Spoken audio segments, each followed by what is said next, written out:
A legacy of hate. The Ku Klux Klan's origins. The Ku Klux Klan, or KKK, is a white supremacist terrorist organization. It has plagued American history for over 150 years. The Klan was founded after the Civil War. The South was in turmoil. The KKK wanted to maintain white supremacy.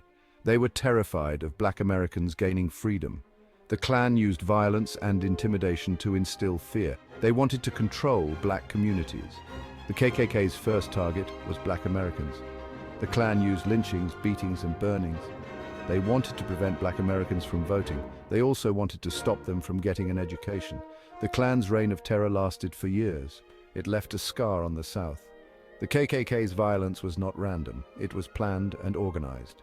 The Klan had a hierarchy. It had rituals and secret codes. This made the Klan even more terrifying. People were afraid to speak out against them. The Klan's reign of terror was a dark chapter in American history. Reconstruction and the rise of terror. Reconstruction was a period of hope and uncertainty. The South was rebuilding after the Civil War. Black Americans were finally free. But freedom brought new challenges. White Southerners were resistant to change. They resented the North's involvement in their affairs. The KKK thrived in this environment. The KKK exploited the chaos of Reconstruction. They used violence to intimidate black voters. They burned down black schools and churches. They murdered those who dared to challenge them. The KKK wanted to restore white supremacy. They wanted to return black Americans to a state of subjugation. The KKK's tactics were brutal and effective. They terrorized black communities. They discouraged black Americans from exercising their newfound rights. The KKK's reign of terror during Reconstruction was a major setback for civil rights. A second wave of hate. The Klan's 20th century resurgence. The KKK did not disappear after Reconstruction. It went underground for a while, but it re-emerged in the 20th century. The Klan was fueled by new anxieties. Immigration was on the rise. The country was changing rapidly. The Klan exploited these fears. The KKK expanded its targets in the 20th century. They targeted immigrants, Catholics, Jews, and anyone who wasn't a white Protestant.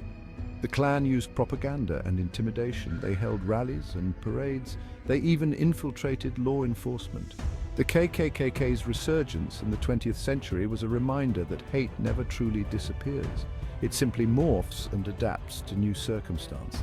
The Klan's ability to exploit fear and prejudice made it a dangerous force in American society. The Greensboro Massacre, a turning point in the fight against hate. The Greensboro Massacre was a horrific act of violence. It occurred on November 3, 1979. A group of Klansmen and neo-Nazis attacked a peaceful demonstration in Greensboro, North Carolina. 5 people were killed, several others were injured. The Greensboro Massacre shocked the nation. It exposed the dangers of hate groups. It also highlighted the need for unity and understanding. The massacre became a rallying cry for civil rights activists.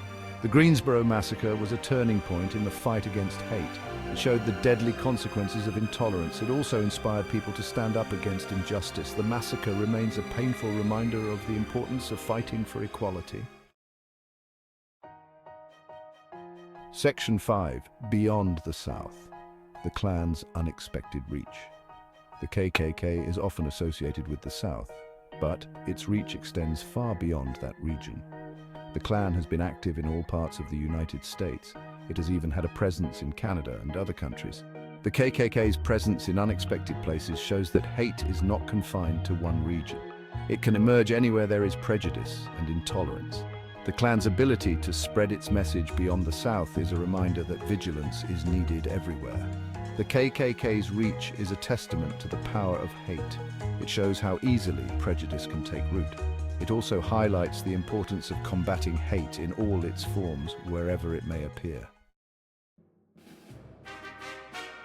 Section 6. Unmasking the Klan. Historians illuminate a dark past. Historians play a crucial role in understanding the KKK. They uncover the Klan's secrets. They expose its crimes. They help us understand how the Klan operated. And they help us prevent its resurgence. Historians use a variety of sources to study the KKK. They examine court records, government documents, and personal letters. They also interview former Klansmen and their victims. This research is essential for understanding the Klan's impact on American society. The work of historians is essential for combating hate. By understanding the Klan's past, we can better recognize and resist its present-day manifestations. Section 7. The Klan's decline and its enduring legacy. The KKK is not the powerful force it once was. Its membership has dwindled, its influence has waned. But the Klan's legacy of hate endures. Its ideology continues to inspire white supremacists today. The KKK's decline is due in part to the tireless efforts of civil rights activists. They exposed the Klan's brutality. They fought for equality. They helped create a society where the Klan's message of hate is no longer tolerated. Despite the Klan's decline, its legacy of hate is a reminder that the fight for equality is far from over. We must remain vigilant against all forms of prejudice and discrimination. Section 8. Education, a weapon against prejudice. Education is one of the most powerful weapons against prejudice. When people learn about the history of hate groups like the KKK, they are less likely to be swayed by their message. Education promotes empathy and understanding. Schools should teach students about the KKK's history. They should learn about the Klan's tactics, its ideology, and its impact on American society. Students should also learn about the civil rights movement and the fight for equality. Education is a lifelong process. Adults can also benefit from learning about the KKK. There are many books, documentaries, and museums that provide valuable information about the Klan's history. Section 9. Social justice, dismantling systems of hate. Combating hate requires more than just education. We must also dismantle the systems that perpetuate prejudice and discrimination. This includes addressing systemic racism, promoting economic justice, and ensuring equal opportunity for all. Systemic racism is a complex problem with deep roots in American history. It manifests in many ways, from disparities in education and healthcare to racial profiling and police brutality. Addressing systemic racism requires a multifaceted approach. Promoting economic justice is also essential for combating hate. Poverty and lack of opportunity can breed resentment and despair, making people more susceptible to extremist ideologies.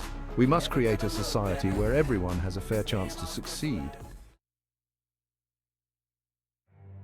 Section 10. Addressing the roots of extremism. Extremism often takes root in environments of fear, anger, and despair. People who feel marginalized, disenfranchised, or hopeless are more likely to be drawn to extremist groups. Addressing the root causes of extremism is crucial for preventing its spread. One way to address the root causes of extremism is to create a more inclusive and equitable society. This means promoting social justice, ensuring equal opportunity, and celebrating diversity.